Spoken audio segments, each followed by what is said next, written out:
thank you for joining everyone. In case this is your first time attending a First Principles webinar, I just give a quick intro to what it is.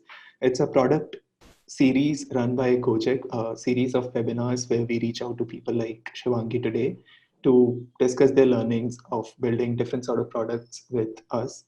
I think one good thing which we were just discussing a little while back, which has come out of this, is that we can listen to people such as Shivangi and get to know their learnings from building such interesting products. So, quick intro about Shivangi. Shivangi has an engineering background. She worked as a software developer with Qualcomm initially. Then she has been an entrepreneur herself. So I'm sure there must be loads of learnings from there as well. Then Shivangi worked with Swiggy as a product manager, and she currently is the VP product at Khatabook.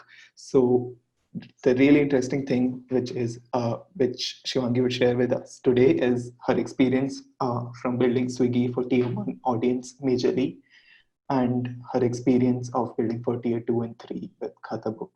So thank you so much for taking out the time, Shivangi. Please feel free to fill in case I missed out on anything. And over to Yeah, you. yeah, Yeah. yeah. Okay, guys. So we have like a good one now.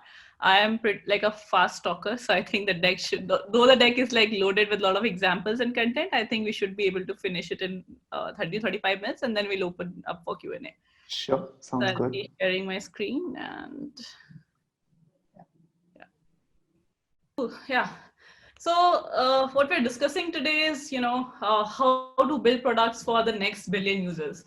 And when I say next billion users, I would also want to talk about who these users are, and then some practices which have worked or seem to work, and also examples not just from Khatabook but other companies who have successfully built products for such audience, right?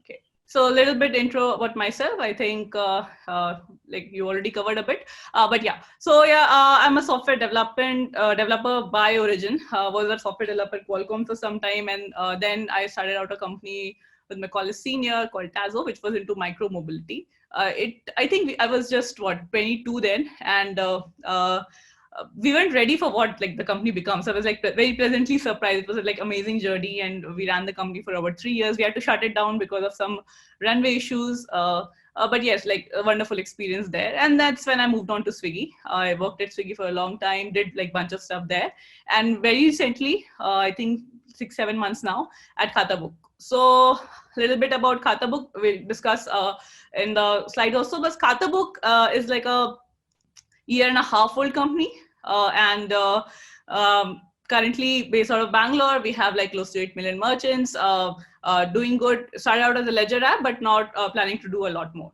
So we'll see. Right. So just to paint a picture, right? So who are these, the next billion users? So this example is like a example of the wealth distribution in India. So if you look at this graph and just spend like a minute here, so if you see the wealth distribution is pretty non-equitable, I would say. So the poorest have like the 60% people have only 4.7% of the wealth, and most of the richest, like if you look at the top 5%, they have more than like the top 10% have more than close to 80% of the national wealth. So you can see, like, the masses, majorly the kind of masses that we're looking at, they are really not as well to do as like the top 5%. And what we have done successfully in the last, like 5-6 years, 10 years since the startup boom happened in the country and the whole of Southeast, a lot of products have been built for the top 10-20%. But now we are only getting to, build for the rest of the audience, which is by number much larger than what we've been building for. So this is what like the wealth distribution for the next billion users sort of looks like. Now, if you look at China and India. So India is like the second largest after China in terms of internet user. So again, so if you look at these numbers, right, and this is like a distribution of the users in India. So they're close to 205 million urban users, urban internet users, and 227 million rural Indian users. And this 227 is still growing. And this number, I'm pretty sure, again, would be way less than the current, because this is like a survey, I think 1 to 2 years back. Yeah, so the age distribution, again, some time to spend on these are just intro decks just to make you like zoom into the kind of audience that we're talking about. So if you look at these curves, this is the gender distribution, what it looks like, and also the age distribution, how it looks like, that most of the people are in their 30s, 40s, a the people who are 40 plus are sort of late adopters. They are too old, to accommodate like a new technology. And the most of the boom that has happened in the rural India and the tier 2 India and like the next billion user is very, very recent. And we'll see like how it has happened, right? So another word that I want to talk about is MSMEs. One reason that Khata book itself, the MSMEs are our target audience. So I just want to talk about what are MSMEs. This is like a term that everybody must be hearing a lot these days, like a new trend. A lot of companies building products for MSMEs. So just want to talk about why MSMEs are so important and why are they getting so much attention lately, right? So this is like again in the context of Indian economy. So currently there are close to 51 million SMEs across the country. This number had increased, and I think it has gone down a bit because of this whole coronavirus situation. A lot of SMEs had to shut shop, but that is what, it's why the government is so worried, because the SMEs, they form the backbone of any economy, especially for a country like India. It's like pretty much the backbone of the economy because they generate employment for about close to 120 million people, and the GDP contribution is huge. And like it's 38%, and all the exports that happen, and that is what is responsible for, that accounts for how much your country will do well, if the GDP will go well, and how well the economy of the country does. It's sort of dependent on how much you export, the difference between the export and the import. And all the exports that happen, like 40% of the exports are powered by MSMEs.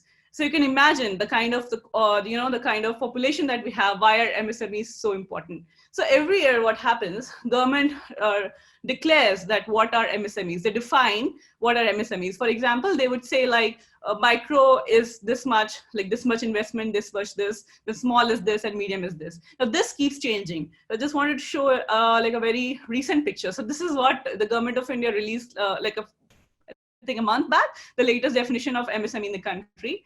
So this is what the current qualification look like. So the reason that people, keep moving this qualification is because the government now sets out different rules and different packages, relief packages, different kind of policies built just around this. Because like I said, right, this is very, very important to the Indian economy.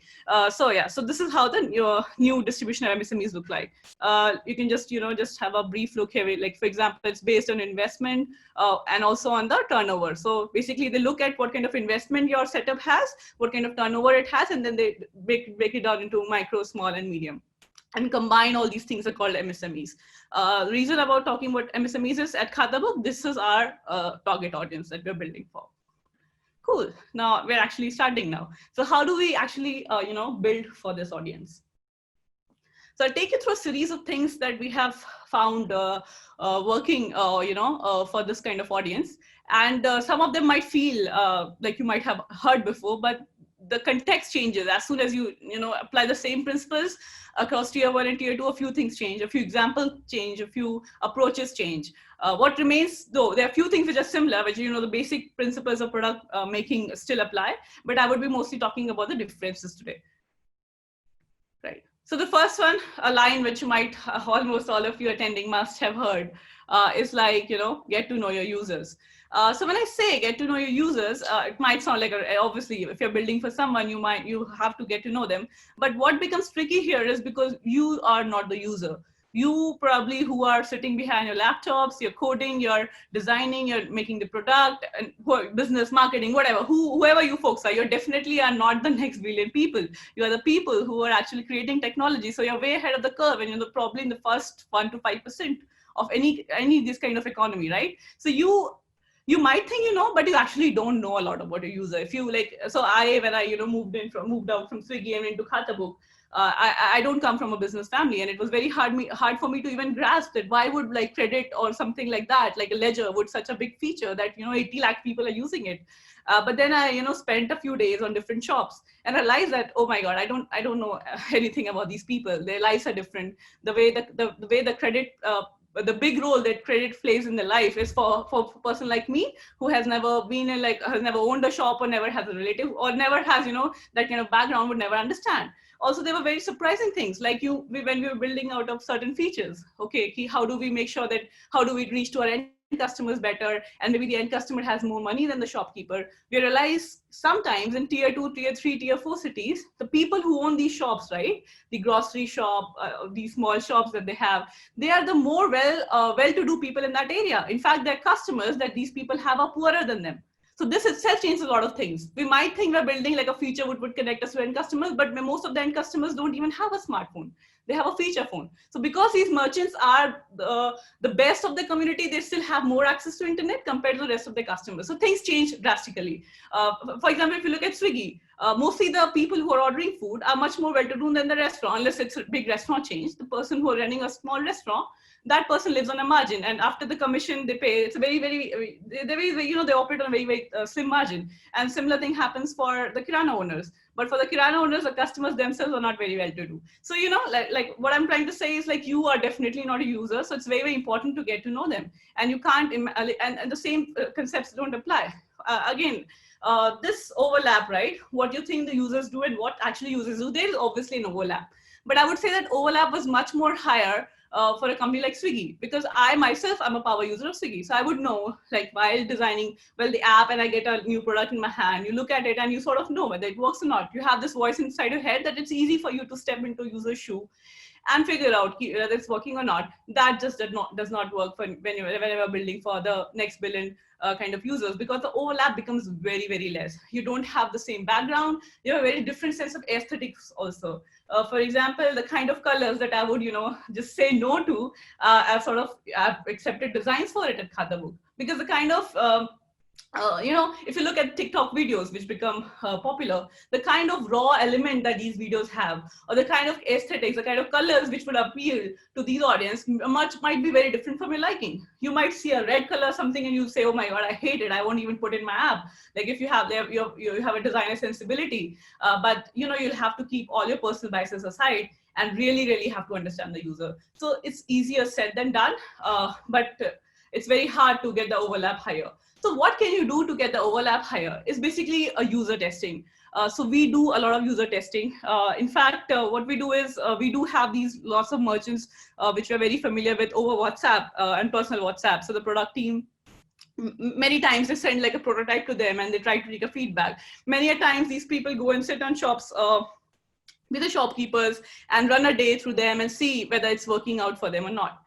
For this purpose, we have like an insight team also. So we, although, product team and the market team is expected to do a lot of user research themselves, but we also realize that the kind of users that we're dealing with, we might need like a dedicated team which just does this. So you post some questions, some hard questions to them and try to understand the users better. So we have a dedicated team of people who come from these backgrounds, people who have worked in FMCG industries, people who have worked with these shopkeepers, and we have this team which just helps us do this. On this note, I would like to show a small video ad that Khatabook did, and just to prove a point that why the point of view is so important, right? So this is like a ad done by a marketing team.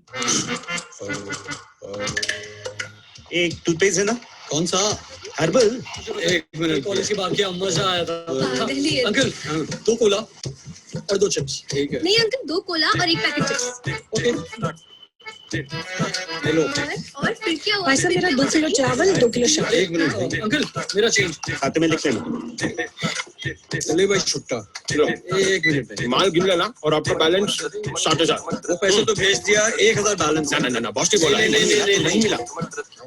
ये लीजिए। शीरे 120। Sir जी आपके 600 पुराने balance हैं। सिर्फ 500 बाकी हैं। अरे एक टूथब्रश भी दे दो, खाते में लिख लो। ठहरो यार, ये क्या मुसीबत। इस मुसीबत का हल है सिर्फ खाताबुक, जो करे आपके सारे हिसाब किताब आसान। इसको फ्री में डाउनलोड कीजिए और अपनी दुकान के अकाउंट्स रखिए सुरक्षित। ऊपर से ऑनलाइन पेमेंट का ऑप्शन भी तो है। अब खाता हुआ Khatabook.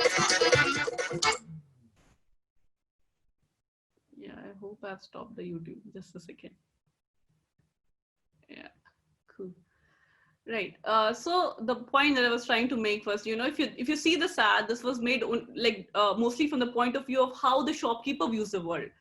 It's not about, because that's the user of our product. The user of the product is not the customer who's coming to buy, but who's sitting on the shop. What is that person going through in a day? When 10 people come to him and he has to maintain, and by the way, credit is like a big thing. So most of you might not do this. You go to a shop, you either, pay by card, scan like something on QR and you're done.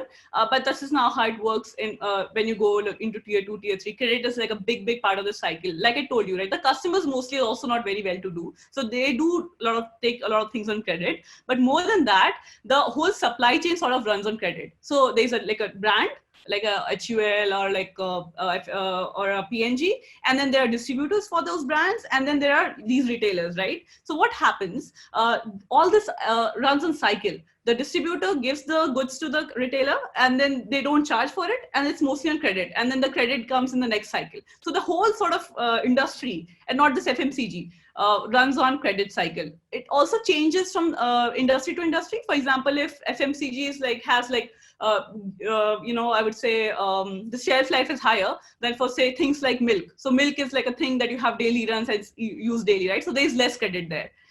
Because it's a daily thing and settlements happen daily, so the credit cycle is not as large. For FMCG, the credit cycles could go up to 30 days, 60 days. For things like electronics, who have a higher shelf life, the credit cycles go up to 6 months also. And the bigger the products and in terms of cost, in terms of shelf life become, the longer the credit cycle. So this becomes extremely complicated with that. So, and the point I was making was getting to know your users helps you understand this better. So we always try to picture that how would a shopkeeper think in this scenario, and this sort of language, when we adopt it in our outward communication and our marketing ads, that got us a lot of growth. So even if you look at all the Khatabook ads that happen on TikTok or any other medium, right? There's a certain rawness to it. There's certain appeal that would appeal to this kind of audience. So that's what I mean by getting to know your users into action, not just knowing them, but also acting on them and making sure whatever you're making, be it an ad, be it a product, make sure you're delivering it there. Right. So that's point number one. Okay. Now we move on to point number two. So point number two is like solving a real problem. And while it is true for all sort of product building, this becomes especially more applicable in such scenarios because your want-based products won't work here. So if you look at like either it's like hardcore games, right? When people use it for time killing. Other than that, otherwise you have to solve like a real issue. If you imagine that this is a problem, if it does not turn out to be a real pressing problem for that, nobody's actually interested in your product, because these people. So it's always a balance between time and money. Either you put in time, or you substitute it, you buy that comfort and pay money. So these are the convenience things. For example, if you see like a person who's more affluent on Swiggy, they would not waste their time applying so many discounts, and they're discount hunters. They would like chase every restaurant. They'll open Zomato also, they'll open all these apps, and they'll actually create cards and see which is cheaper and they apply. So it's always like a time and money balance. So these people, they're more pressed for money than for time. So if you're not solving a real value, nobody is willing to give you like any kind of money or any kind of attention for that matter, if it is not a real problem that you're solving. So kind of want-based things or fancy things that you feel like is not a problem, or it's just for it's a want-based thing, or it's not a need-based thing, might not work that well. So how do you identify that whether whatever you're working on is a real problem or not? So like these three questions sort of help you break it down, again, like a very basic framework. So I'll try to cover some frameworks today, but because it's just I have to cover a lot of things. So this is like a basic framework that you can actually help to check whether you're actually solving a real problem or not. So the first thing is, what people problem are we trying to solve? So one thing would be to always talk to users, get to the need-based problems, like I said, and not want-based problems. And the next biggest question comes at, how do we know if this is a real problem? You might think it is, but I think what helps here is basically experiments. And there could be two types of experiments. There could be thought experiments, and there could be experiments that you launch and you find out. So thought experiments, and then how will we know if the problem is solved? So for that, again, you can do two kinds of feedback. You can either talk to customers, measure and analyze. So one thing that I think we do, and not just limited to Khatabook, it's a very good practices for product people to follow, is to have two kinds of pools of user. One user, which you can keep, the pool which you can keep changing. It's a mix of your power user, your early adopters, and your laggers, and just show your product to them and see what they feel. And also have a consistent pool of people who you show the improvements from time to time and see how long they have come with your own product. For example, a pool of 10 people, show them something, ask them their feedback, and then 2-3 months later, go back again to the same pool and see what they have to say. So you know the progress of the product that you have. Now, like one thought experiment that I would like to discuss is like, the 5 why problems. So sometimes we assume a lot of things, and there's a lot of hypothesis going on, and there's like a lot of group opinion also happening. Something that you should obviously be always wary of is, having that herd opinion. So that kind of things happen in young companies. There are 5-6 people who sort of think alike, and then they assume that whatever they're thinking is right, but it's not. You should always stop and check whether you're actually solving a real problem. So this is something, this example that I like. So for example, somebody got caught speeding, and we asked them why, and they would say, okay, they were late for work. And then why? Because they woke up late. And why? Because the alarm clock didn't work. And why? Because the batteries were flat. Why? Because they forgot to change them. So this is how if you look at the real problem which was behind this person speeding, was none of these, but the last one, because he forgot to change the batteries. And it could, the point being here that it could be the smallest of things that might be the solution for the problem that you're seeking, right? So always better to always question yourself and make sure that you're onto the right track. This is what actually worked for Khatabook. So Khatabook was actually started by a guy whose father was an electrical shop owner, and he used to have the same issues like I showed you in the video, right? And then this guy, he was just getting to learn Android, and he created this app for his father.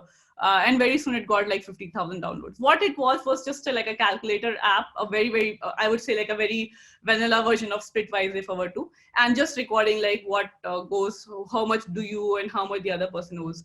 And that's when the Khatabook team approached them, and they then took it up from there, and now we have like 80 lakh MAUs. But having said that, like the idea was behind this Khatabook becoming so viral with just a very, very simple offering. If you look at it, it was just like, up to 6-7 months back, I would say it was just that, like just a very, very basic ledger product with like lots of love and lots of users, because it was solving a real issue. It was solving it well.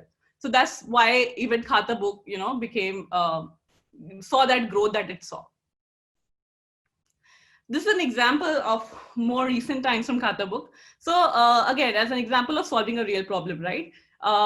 So if you remember lockdown, so all the shops suddenly got closed, and there was a huge chaos. Now I think most of the things are resolved. The supply chain was broken. People didn't know what shops are open, what not, and what to do. So what we figured is that there were certain essential shops which are open, like grocery and medicine, and they were having a hard time communicating to their customers that they're open, or whether these are the goods that they sell, and what timing are they open, because they were not open all through the day, because there was obviously curfews, and they were opening only certain times a day, and it was hard for them to communicate this to users. Now, this is something that we realized after talking to shops a lot, that people like building a lot of things, but the problem is something else. The problem is the shopkeepers themselves want to tell what is happening at the shop. So what we did was this very, very simple thing and we also realized, by the way, if people open Khatabook app during this time, what will they add? Because there is no business.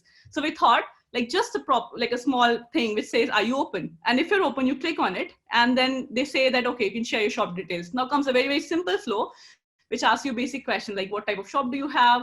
And then I've skipped some questions here. What is the opening timing? What are the goods that you sell? And then we added some basic frameworks from our side, like some basic sketches from our side, which is like rules to follow. Because when we talked to shopkeepers, we realized that they were scared. They used to open the shop, and then people used to, jump on the shop without mask and everything. So they were scared for their own safety. So we added these things like, rules to follow, wear a safe mask, and like a bunch of things.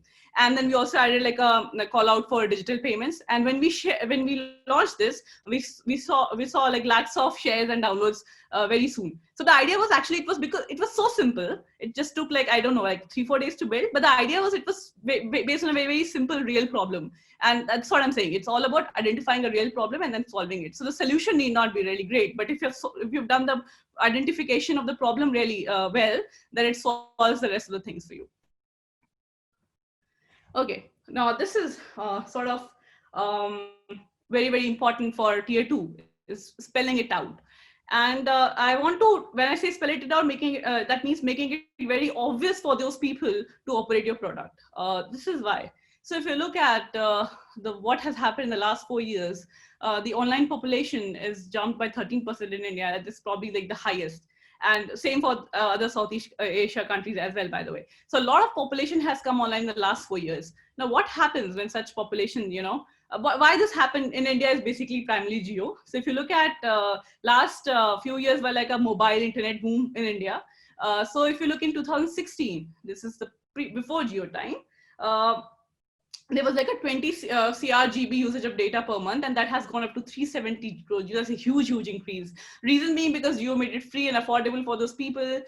So suddenly there was this whole, people flocking to this new internet thing, and the data usage just went up. And the user distribution, if you look in the increase in rural side, is like almost 2x. I think it became more. Yeah, so almost 2x. So double people came online in the rural India. Now, what happens of a typical onboarding and internet user funnel? Now, this is true for India. It's mostly applicable everywhere. So what happens is people who get access access to internet, they see this kind of journey in terms of their internet usage. So if you remember, right, there were cities who did not have this landline phone, and now suddenly they have mobile. So they will skip this whole thing of having like a landline in your phone or having the desktop computers. So the people in the rural India, they never had those PCs that you used to have, or where you used to take off your shoes and go into your school rooms where the PC used to be kept. So they have, just skipped that whole thing, and they've got into the mobile thing first. So what happens with these users is this kind of the funnel looks like. So they get to the access to the internet, and then only half of them start using it. So they start using it for WhatsApp, TikTok, Facebook, other social media, and that's the first use case. Then some of them, graduate onto and start using Google, Wikipedia. Wikipedia again is more, I would say, more sophisticated than that, but mostly Google and other things on the internet.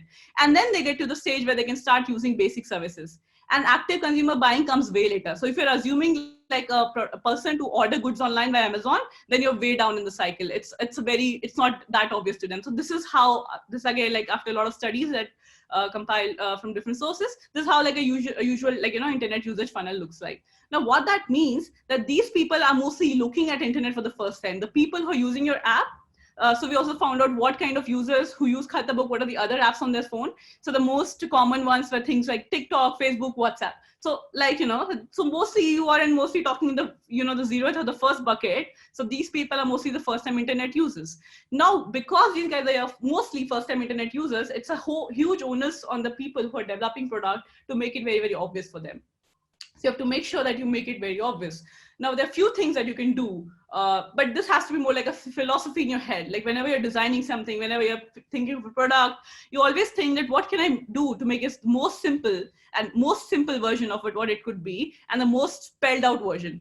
Now, making simple products is harder than making complicated products. It's very, very tough to simple things down, restrain yourself and say, okay, we'll do only one thing and do it well, and we'll really make the people understand. So a few examples that we did. So if you look at this kind of pop-up that we have here, right? So all these are very, very basic features. For example, this is like a page where I have given ₹100 as a loan to Dhruva. And now there's a pop-up coming me to tell me that I have to remind my customers to pay me back. Now, I might not get by just looking at this reminder what it's supposed to do. So we kind of do this progressive onboarding, and we handhold our users a lot. Now, this kind of pop-up, you might find it disturbing if you're using a very soft product. Like Swiggy would, sort of refrain from putting like such a in-the-face kind of thing. But these are the things that you do. And these things sort of show results. If you look at the data, these kind of things, you help the adoption of the feature a lot and helps in understand what you're up to. The other thing that sort of also behind the virality of Khatabook app is, suppose I owe you money, and whenever I make you entry, whenever I send you a reminder, you get an SMS saying that I made you entry and you have to pay me back. Now this kind of word of mouth thing happened and it was built into the product. Is the SMS will go every time you add an entry or edit an entry if you're given the permission, and this would keep happening. So the person who got the message mostly was like a merchant themselves, because like I told you, there's a lot of inter-merchant credit thing happening, and they themselves start using it. So this sort of also led to the hypergrowth. Now this is one of the features that we do. Like we show that you have added this entry, and this kind of thing comes. We say send free SMS and get 3x faster payments, because we have seen that what happens between these people is they have these long-term relationship with these people. So for them, asking for a money back is sort of a relationship breaker. They don't want to seem so rude. It's hard to ask for the money back.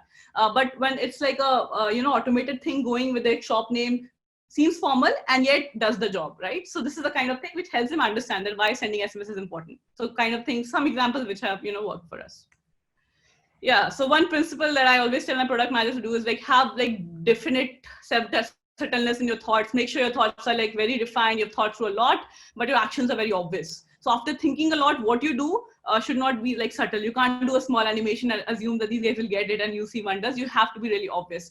And to be obvious, you need to be more confident. And that's where it gets to, again, knowing what you're building and knowing your users well. Because in order to do obvious actions, you have to have that kind of confidence in your approach and your background work that you've done on the product. Yeah, one thing which really helps is, and definitely to all the people who are trying to build for this new audience, don't ignore the language inclusion. So if you see, there's a rise in the local language users by 18% year on year. So this number sort of doubled up in the last 2 to 3 years as more and more regional content got available. So thanks to apps like TikTok, what happened was people started posting content in their own language, and that sort of boomed. And these people, they feel comfortable once they see the native languages in the app. So what usually happens is these people are numeric literate. So mostly they understand the numbers in English, but the text is still hard for them to read in English. That's what we have figured. So even they're like, most of the users still use Khatabook app in English, by the way, majority. But for them, what they've realized is they don't read a lot. That's why icons are also important in the app. They don't read a lot. They get the numbers, what's happening. They're able to make out their customer's name. But if you write a very complicated long copy, they're not going to understand it. So we've tried to limit down, the kind of long sentences, make it more infographic, make it more icon heavy, numeric heavy, and that's what they get. But regional language help a lot. We've also seen that the retention of people who use the app in the native language is way higher than the people who use it in, say, English. So sometimes what happens is, because the default is English, people assume that this app would not have like regional languages, and that's what we again try to educate, that if we see like a person in Gujarat who's using the app in English and his retention is not doing so well, we try to ask them if they have tried the app in Gujarati or not. And if they transition to Gujarati, we see that they are doing much better. Right, so this is what we currently have, I think 12 now, 12 and counting, 12 languages in the Khatabook app. So, and again, so having these many languages is not so easy, because that means that it's just not like, just a fancy thing to do. It comes with a lot of baggage. You have to now maintain your app in these many languages. You have to have people who understand this language.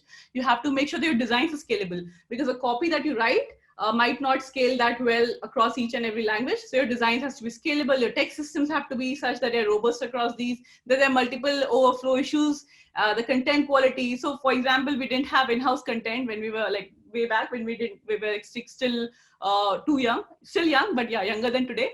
We didn't have like a dedicated, language expert in some languages. So what happened is, when we showed it to a person, he started laughing. He's like, this doesn't make sense. What have you written? So it's like difficult to maintain the same quality of copies across all the languages. So it's like an overhead, but that's an overhead, worth solving. Because if you're looking to build for such audience, always good to, understand where they're coming from and what is their local language.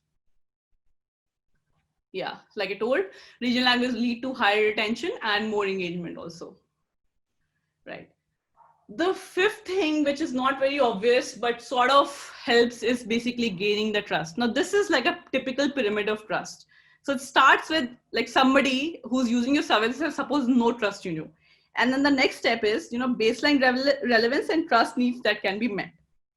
Now, interest preference and our other options, trust with personal information, trust with sensitive and financial information. Now, if you talk about trust with personal information, this is where like your apps like FB would come in. So I would trust like a social media enough so that I can start sharing my personal information as to where I live, what's my name and things like that.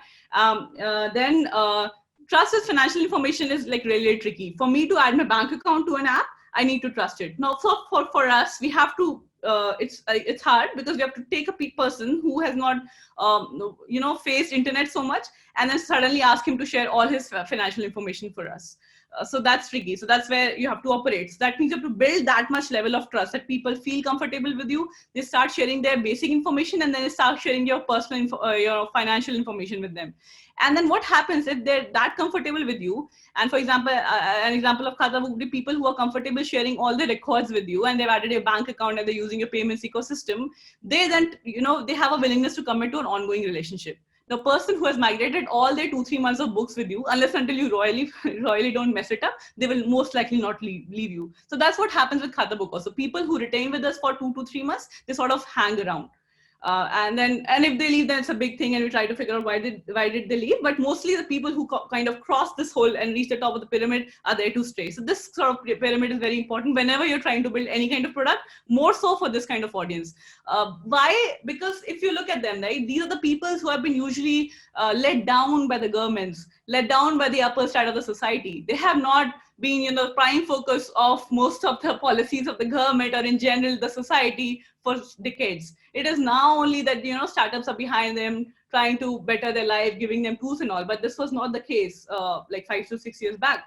And this is never the case because nobody actually built for them, or nobody actually cared enough. So they have this very blockage of trusting you. They have always this fear. So we are a free app, and we get a lot of questions as to why don't you charge. And although we have obviously we have a whole roadmap and how we'll monetize, etc., it's hard to explain to them. And because they're proper businessmen, they understand that nothing's come for free. They don't get it that why would something be for free, and they would want to pay for it. So that's a different discussion altogether. What I'm trying to say is trust is a hard to earn thing. But the good thing about this audience is once they trust you, they are not very greedy of options. For example, if I start trusting Swiggy, I would still if I get a discount offer from Zomato, I'll move. And obviously money is always a monetary thing is always a catch there. But these people, if you've solved their accounting issues, they will not go on looking for other apps because their problem is solved. So the good thing with the crowd is if you're able to solve the problem and you gain that level of trust, they are there to stay. Right. So what works? How do you even gain this trust? Again, easier said than done. But the 4 things which I feel have worked out pretty well for me in the last couple of years. So basically, stating that there is safety and security. So safety and security, especially for financial services, really, really important.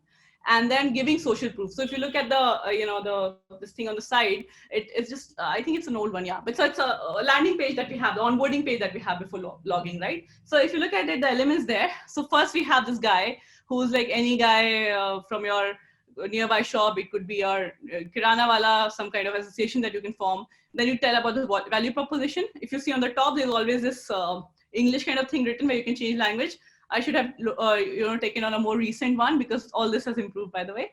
And then when it says safe and secure, and then you also give a social proof that these many merchants are using Khatabook right now. Now, if you notice, there's something wrong with this copy. I've written 19 million merchants here, but this is not the final one. And this is wrong because nobody's going to get 19 million. So if you're talking to Indian diaspora, you have to write it in crore and lakhs. So that's what I'm saying, small things like that. So if this copy, the reason I've included this on purpose is if this comes to me, my job or the PM's job would be to say, no, this is wrong, because 19 million is something that most people in India won't understand. You have to sort of make it maybe 2 crore or what I'm saying. You try to write in the language that these people understand. Another thing which helps is having a great customer support. So we also did a lot of pilots on assisted login and a customer support. We try to train them a lot and how to talk to these users, how to take surveys, how to reach out to their issues. And the 4th most important thing is being actually safe and secure. So we can say that you're safe and secure, but the most important thing is actually being safe and secure, because even the smallest of fraud or smallest of things that can go wrong, even 10, 20 rupees is a huge deal. It's a big, big trust breaker. So you have to make sure that all these things are done.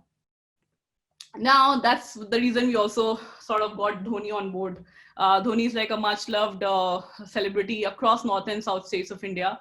And then, so that's what I was talking about. The new login page that you see, instead of this guy, there'll be Dhoni just sitting in the shop and holding this phone.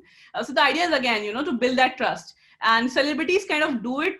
Celebrities who have the, the right kind of public image are able to help there because people have this tendency of, forming some bonds with the people they look up to. So that was one of the main, and we were totally happy to get Dhoni on board because it was totally aligned with what we're trying to do and the kind of public presence that this guy has. So yeah, so that's why when Dhoni joined, and then we started all our ads and IPL got cancelled. That was when the whole brand campaign was planned. I think it will happen again. So a lot of Dhoni stuff coming up in Khatabook. The app would have Dhoni relevance here and there wherever needed, wherever we feel that more trust and more push is needed from our side.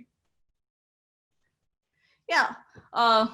get ready to be surprised, because what happens is either things don't work or they work really, really well, because word of mouth is really prevalent. There's a lot of how do I say, sharing of ideas. For example, if you like, if so, for example, if Ayush likes some app, the chances of him telling Saujanya are way less than for a person in tier 2 finding something good and running to his friend's house and telling, oh, did you just check this out? We are more, sort of into ourselves, more how would I say, more isolated that way. We maybe talk to our best friends, but not a lot, right? But people in tier 2, tier 3 are by and large, again, no, nothing generalizing, but there's a trend that we see. They're generally more vocal. They're generally more prescriptive. They're like, if they like something, they'll tell it, show it off. They have those community sentiment is more strong there. So things that they take up very well. A very good example, and that's why the Facebook is so crazy about India, is because of success, the kind of success that WhatsApp is seen in India, right? That's crazy. Same with TikTok, the kind of users, I think India is the highest user base of TikTok currently. So yeah, again, so all these things, right? So what happens when either things don't work or they work like wildfire. Same thing happened with Khatabook. Started out with 50,000 downloads, like has what more than I think now crores of users, and MAUs clocking up till 80 lakhs. So it's a huge number for a simple product, right? Reason being the same, that these guys, they don't get to you easily, but once you're there, you're actually solving like the 3-4 things that I said, it spreads like wildfire. Yeah, so this is like a slide that I would like to spend some time on. This is just a second. Yeah. So if you look, right, if I were to sum it up for you, that what are the 3-4 things or that your product should have, this slide sort of covers it. Your product should be usable. And when I say usable, this is a very simple question, that can your product be used? So what are the factors that will make your product usable or unusable? So first one is cost. So cost in terms of digital products is mostly data cost, because your data is equals to money. So that's why, again, we saw, right, why Jio sort of led to that boom, is because when I say cost, it means money, which means data. So every data recharge, they monitored their data like anything. They looked at how many GBs they have spent. So you can't make like a really heavy app with all those animations and heavy imagery. That's a strict no. Make sure your your data costs are low. The other thing is connectedness. So you can't make, again, an app which needs like a super high fiber internet. The internet mostly is flaky. That's a good example of why YouTube works in these regions. If you look at YouTube, even in the worst of networks, it will show you something better than most video streaming apps, and that's why these products are simple. So that's what, again, this is a Google thing which happened some time back, and we were discussing, what does it take to make products for this kind of audience. So connected is very, very important, because internet mostly is flaky.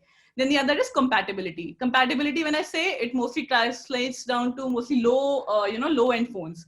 You can't run something on like a iPhone or a OnePlus series and assume that it works, unless it's not working on all the long tail of mobile that you've ever seen, like all the phones that you can imagine, right? So that again is a thing that you have to invest in testing. You make sure testing all the features that you have on the worst of devices, and making sure it doesn't break there. So make sure that your app is lightweight, make sure it does not have any heavy loading happening, make sure it's compatible with low phones. Also go for, the kind of aesthetics which work on all the phones. So if you see there are certain apps would look tremendous like on an iPhone or 7, and they look like shit on low-end phones. So make sure you're not in that boundary.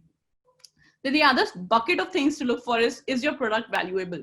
When I say valuable, it means whether it's useful. Usable is basically like a basic benchmark that it should be at least usable, right? The other is it useful? So what can you keep in mind to make sure your product is useful? The first thing is culture. So culture is basically your mental models and your visual preferences, like I was talking before, right? You can't let your own idea of visual preferences prevail. You have to really understand what is the culture and what is the visual preference of the audience that you're building for. If you look at this game, and I always take its example, Ludo King, right? It's a very, very, very basic Ludo game, but it does it. I played myself, played it a couple of times. But if you look at the aesthetics, and you would be like, you won't build that. You'll be like, oh my God, what's this red and like so loud? But it works because it pleases the aesthetics of the culture and the kind of audience that they're building for. And they've got it right. I'm pretty sure that designers know. It's not like they're designing, you would say, in bad taste for a person. It's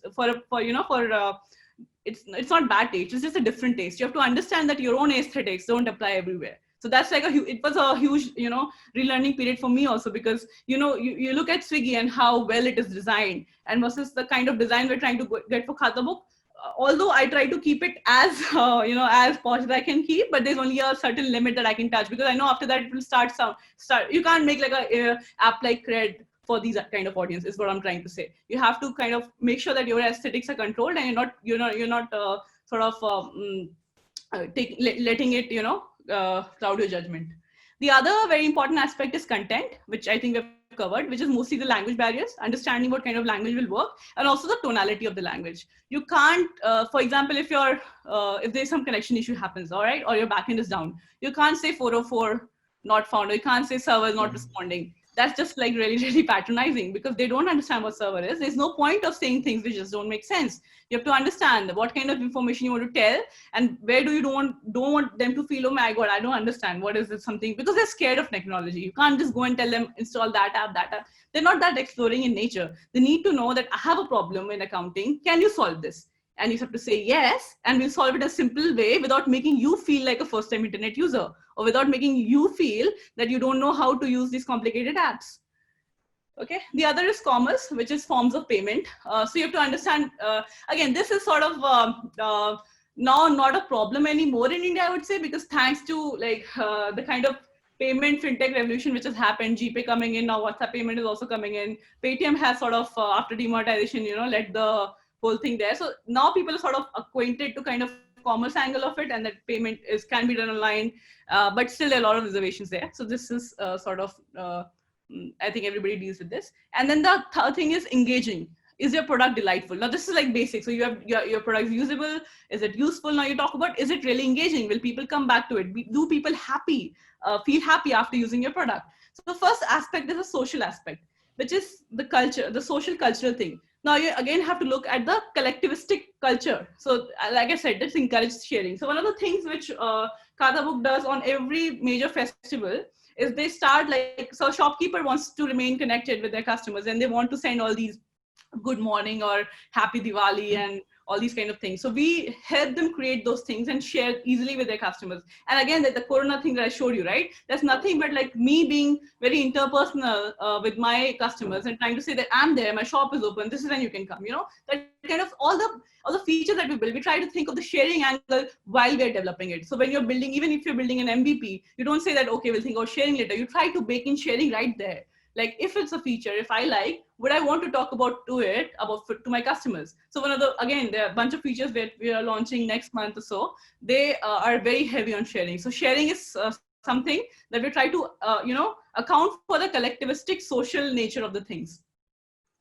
Then the other is, so the other is sensorial belt, is again, like, again, what pleases the senses, small delights, like, that Smith thing that I showed you, or like when the payments get complete. I think a lot of people do it. Even Swiggy, when the order get placed, you get a small tick, beautiful things happening, right? So these are the small delights, which seem small at that moment, but collectively they form like a very good, pleasant experience. So there's like an after feeling. Nobody remembers what happened at that moment. People mostly have this blurred feeling of, did they feel happy after they use the app? And even not that, people like, did I not feel bad about it, and did it make me feel happy? So that kind of small delights here and there will help. And the third one is surprising elements. The surprising element is no surprise. If you look at all the games, they have all these all these jackpot kind of things, and all the games would have like some kind of monster which is a surprise, some kind of gifts dropping everywhere. So surprise is something which humans are generally attracted to. So trying to have surprise here and there. And that's where we're launching a few more things this week, again. So to, get that element of surprise for the user. So if you're doing these things, this is kind of a good way to check whether you're, solving really well for this kind of audience. Okay. Yeah, some examples. Let me check that. Okay, I'm already, yeah. Yeah, so one example is like TikTok. So TikTok, for example, launches first time used directly into the app's core feature. So if you have, obviously you must have used TikTok. So if you use TikTok, you don't get any kind of onboarding. You just go in, first of all, see a video only, and then they onboard into you. You can do this and that. So that's one of the good ways of removing that kind of friction as to what I've gotten into. Like this is the kind of delight thing that I was talking about, right? Like the Diwali thing that Google Pay did, it was mostly around local holidays to build emotional connection with users. Then again, example as a Gojek example. So if you look at the Gojek app, all the visuals that we have, I don't know whether it's latest or not, but there's something I've seen in the app. Is like they use very localized visuals to create like a very familiar behavior and experiences, trying to build that like the social angle that I was talking about. Same for Google Assistant. They're very suggestive. So so Google Assistant was also trying to do a lot of research in kind of these markets. So this is again, so they try to educate you every time that you come of new use cases that can be used. Grab also does like multilingual support. They try to send the messages in multi languages. Khatabook lets watch the same content in different languages. So we're also launching some content and you can like view it in different languages on the go. Yeah. More examples. Again, so these are the few areas that you should keep in mind while designing. Like, are you solving the onboarding well? Is the navigation not too tough? Accounts is a huge point, because if it's my account, what the settings and all these things are hard for them to understand. How do you give them a perception of account so they don't get the perception of account? Discovery is super important. How do you let them discover new features? Assistance is super, like needless to explain. Assistance is there. Voice is something that a lot of people are experimenting these days. If we can make it, well, WhatsApp voice messages work. For example, my grandmom, she doesn't know how to type, but she feels okay to send me a voice message. So where all can we like account for voice? The visuals, like I said, has to be according to the aesthetic and the culture of the people that you are building for. Language we have covered, transactions we have covered, and data we have covered, I think. So these are just like few checklists that you can always go to and see if you're building it right. Yeah, so just to sum it up, get to know your users, solve for real problems, spell it out, language inclusion is important, gain trust, and yeah, that's it. Yes, so I'll stop sharing. And that was really informative, Shivangi. Thank you so much. Okay, so we have a bunch of questions. I think all the questions around the challenges for building for tier 2 and 3, questions around vernacular, questions around retention, we have already covered in the presentation. Okay, so I will quickly go through the questions. One question is, how do you do the beta testing? Are there any unique customer research techniques and testing techniques which are different from, say, tier 1? Yeah, so the techniques are same. I think what changes is your approach and the kind of people, like I said, right? The kind of people that we had in the testing team themselves, they come from those kind of backgrounds. So me talking to those shopkeepers versus my inside guy talking to the shopkeepers, you can see the difference. He's able to make them feel more comfortable. So the techniques by and large are same. Creating mock-ups, talking to them, spending hours, actually not asking leading questions that you can read up anywhere and understand. So the idea is not, the framework. The framework is mostly the same. The idea is like, who are you approaching and how you're approaching them. Okay. You spoke about how word of mouth really works well for this audience. Are there any other customer acquisition channels or like from the usual that works differently for this audience? Marketing, if I say like word of mouth is mostly organic. A lot of inorganic channels also work for us. So mostly we're able to identify avenues where these people will be available, like TikTok, like Hotstar, figuring out the apps that these people use, like WhatsApp, and not only like the distribution itself. Also, always remember that you need not reinvent the wheel all the time. If you know that a user uses WhatsApp, why not use something like WhatsApp in your app to make the people more familiar? Like, for example, why not, like if there's a long press in WhatsApp, why do you have to teach them like a swipe down behavior? Why don't you use a long press instead? So just like the kind of app that people are already using, right? Try to use those things into your app and, make use of what they already know. Okay. There's one interesting question around supporting customers. So how does Khatabook engage with its onboarded consumers, and how do you go about supporting them and resolving issues? So anything in specific? So specific. So mostly, like I told you, the app is very assisted. You get like various kind of assisted pop-ups here and there. We're also building like a contextual help section going forward. And then we have like a call center like any other company. What we just try to tell our call centers again to, how to talk to these customers. Nothing very specific there, yes. Got it. Okay. There are a few questions in the chat also. Yeah, there are a lot of questions around the revenue model. So I'll settle this for once and all. Yeah. So like there is a planned revenue model for sure. So the idea was to get these distributions. So I'll tell you again. So when I joined Khatabook, for me, the interesting challenge was we have these 80 lakh people. What more can you build on top of it? So it's just a ledger app right now, but it will not remain so. So we don't want to dissolve the beauty around the simplicity of the ledger app. We already have like a payments module which works on top of it. So for example, if you owe me 100 rupees, you can also pay that bill via Khata book. So that's already happening. Then there are other fintech plans in the thing that will get us revenue. And on top of that, many more plans that I'm not sure that I should talk about right now. It's like a question that my CEO would ask me, what is the revenue? Yeah, there will be one. Don't worry. Yeah. Yeah, so a lot of questions around if Khatabook is just a ledger app for now, because I'm sure most of our audience must not have used the app itself. Yeah. So you mentioned the payment features are there where you can pay through the app itself. Are there any other features which you'd like to share? Yeah, there are lots of features, but they're mostly built around these things. For example, there are features like people sharing their business card with other people. There are features like, sending stuff to your customer, like reminders to your customer. There's stuff like organizing things for yourself. So there's like a collection feature, because what happens is, again, it will be hard for people who have not done business to imagine, is what happens is you have like these number of customers and then you have these number of distributors with you, and you have to collect money and give money to all of them. So for the customer itself, it becomes very difficult for him to remember when to ask what. So there's a whole feature around collection, that when should you ask for the money. So what happens, and then we have this feature of reports, and that is pretty helpful, by the way. So what happens is these distributor or these big retailers, they have these guys who take a printout of this and they go around a beat asking for the money back. So there's a lot of offline behavior that eventually trying to replace. So there's small features here and there. Won't be able to cover everything. Yeah. Got it. Okay. There's one question around if the app is built in React Native or is it Android? Is it for iOS as well? It's built in Android. How is that relevant? It's built in Android. Yeah, it's built in Android. It's so yeah. obvious. Okay. I think this is a question for people. If you're asking if React Native is good enough, yeah. If you're starting out, guys, if you're a young startup and you don't want to build in multiple languages, React Native is not bad at all. There's certain limitations in React Native in terms of really heavy animation and all. But if anyways the app is simple and you're not trying to do those things, you can go for React Native. One challenge that I have faced of figuring out React Native when we are trying to build some stuff back in my entrepreneur days is like React Native talent is a bit hard to find. So you can choose React Native as your language, but good luck finding good engineers, by the way. So yeah, so you have to take a balanced call. It's, I think, more of a startup discussion than like a product one. React Native is not bad as a framework. Make sure you have the right people to build for you. Yeah. Okay, got it. There are a few questions like, how do you ensure data security? Dude, I have a team. Like, there's a team who ensures data security. There are a bunch of licenses that you take for government. So government is on the top of all these financial apps. Yeah. I don't know what flood. Okay. Okay.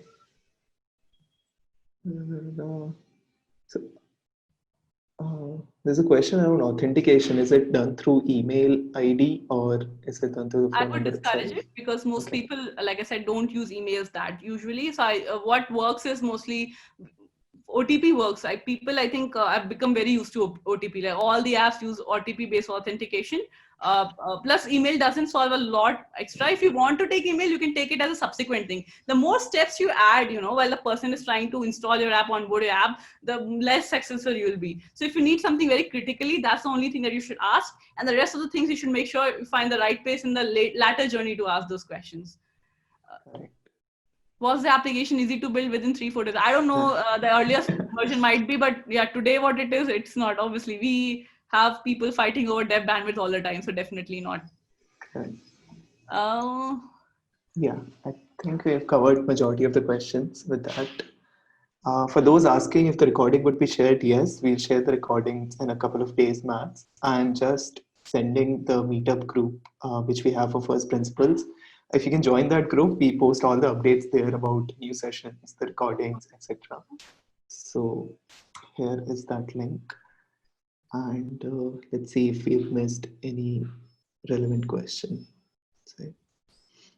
Any plan for adding features like inventory management, digital recharges built for React? I think we have covered. Yeah, bunch of features again. Like it again depends on. So bunch of plans going on there.